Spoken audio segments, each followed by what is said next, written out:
আমার আগামীতে পুলসিরাত সিনেমাটা আসবে। পুলসিরাতের পর জামদানি মুক্তি পাবে, রিভেঞ্জ মুক্তি পাবে। আর আমার প্রেমপুরাণ রয়েছে বেঙ্গল মাল্টিমিডিয়ার। এছাড়া আমার লন্ডন লাভ সিনেমা মুক্তির অপেক্ষায় রয়েছে। বিট্রে আছে মুক্তির অপেক্ষায়। অ্যান্ড দেন আরও বেশ কিছু সিনেমা রয়েছে যেগুলো মুক্তি পাবে। পুলসিরাত ফাইনাল হয়েছে। ইকবাল ভাইয়ের সঙ্গে আমার রিভেঞ্জ নিয়ে কথা হয়নি, মনে হয় দিতে পারে, পসিবিলিটি আছে।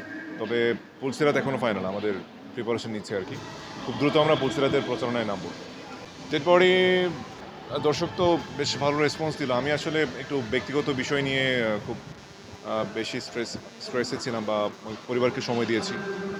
সেই জন্য এরপরে পরবর্তী প্রচারণাগুলোতে আমি খুব একটা অ্যাটেন্ড করতে পারিনি। এটা কেন ঘটে, মানে যারা ভিকটিম ওরা তো আসলে বুঝতে পারবে না। আমি বলতে পারবো না এটা কেন ঘটে। এখন এমনটা আসলে তো যে কারো ক্ষেত্রে ঘটা উচিত না, কারণ সিনেমা তো সবাই স্বপ্ন নিয়ে বানায়। সেই স্বপ্নের মাঝখানে যদি একটা ব্যাঘাত সৃষ্টি হয়, সেটা সবসময় মানে উৎসাহের যেমন ডিসকারেজ করে সামনে এগিয়ে যেতে। এবং এই পরিস্থিতিটা আসলে যে কোনো আর্টিস্ট বা ডিরেক্টর বা প্রযোজককে অনেক বেশি ডিসঅ্যাপয়েন্ট করে। সো আমি আশা করবো যে নেক্সট টাইমে এই ধরনের বিষয়গুলো যেন, মানে কোনো সুবিধা থেকে যেন কেউ বঞ্চিত না হয়, সবাই যেন সমানভাবে বেনিফিটগুলোকে কনজিউম করতে পারে। মায়াদা লাভ এখনও চলছে, এখনও অনেকগুলো সিনেমা হলে যাচ্ছে। সো এখন ফিফথ উইক। তো সেখানে ঢাকার বাইরে আমি, if I am not wrong, এখনও 10টা সিনেমা হলে ছবিটি চলছে। সো এটাই বলে যে ফিফথ উইক পর্যন্ত যেহেতু রানিং আছে, so cinema is going good.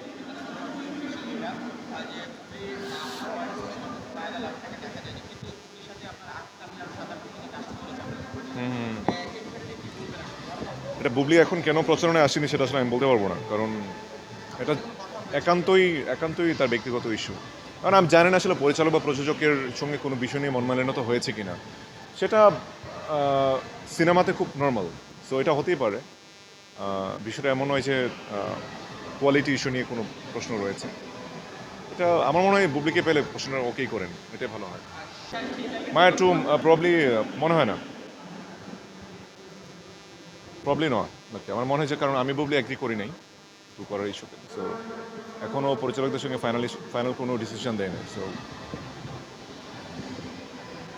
দেন ভাইয়া জাজ মাল্টিমিডিয়ার যিনি কর্ণধার আব্দুল আজিজ, উনি বলছেন প্রত্যেক বছর জিন সিনেমা একটা সিরিয়াল আসবে, কিন্তু যে প্রথমটাতে আপনি ছিলেন জিনে, যে তৃতীয় যে সিরিজটা আসবে সেটাতে আপনি আছেন কি না?